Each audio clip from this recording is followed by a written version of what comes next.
Okay, that house is 5 south, and this house is 10 south. And I'm walking toward the baseline in Metro Denver. The baseline and Meridian are important for setting addresses in a city. Many cities have a baseline. This particular one in Denver is at Ellsworth. It's 00, as you can see there. So now as I walk, I'm on the north side of the baseline. So all the addresses are going to increase from this point. Here's 65, here's 85 coming up, etc. So baselines and meridians are a reference grid for addressing. Sometimes the evens are on the east side, sometimes the evens are on the west side. In Metro Denver, you can see here, this is at the west side of the street. It's odd. In Denver, the north and the west are odd, and the south and the east sides of the streets are even. Other cities have different systems. Some cities reference off of a railroad or a river, so they're not off of a street. In Denver, Ellsworth, which is back there, and Broadway are the baseline and Meridian, respectively, in Metro Denver. But like I said, in other cities, it may be a river, it may be, here's 95. It may be a railroad track. Some cities have no east, south, west, or north.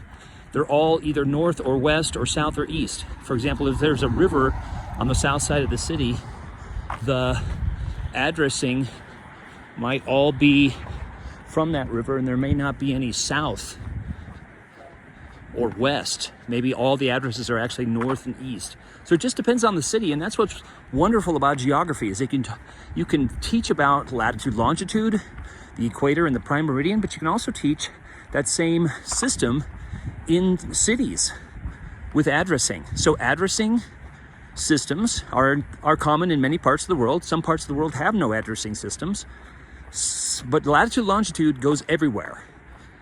Even in a place where there's no streets, right? Water wells, gas wells, mountain peaks, lakes.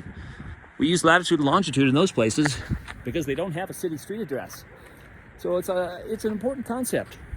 Relative location and absolute location, and the differences that I've been talking about here with city addresses. All these things that I've been chatting about so far are absolute locations. If you have an address like this one, a street, a city name, and a postal code, in the USA as a zip code, in other countries may be called a postcode. Some countries have no postcode. New Zealand didn't have postcodes for many years. They only had 4 million people. They do now, but for many years they did not. But these are absolute locations. Same with the latitude, longitude, the UTM coordinate system, other coordinate systems. Those are absolute locations. There's one place on the planet with that location. Other locations are relative. So, for example, that house is north of this street. That's a cardinal direction, but you could say it's on the left side of the street.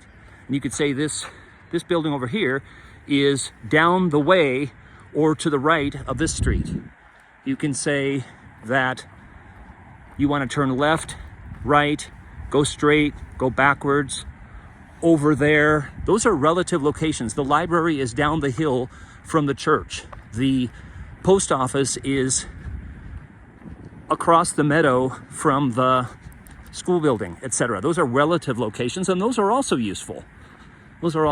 So it's all about coordinate systems, relative and absolute location, latitude, longitude, street addresses. And yes, folks, it's all geography. That's the beauty, the wonder, the glory.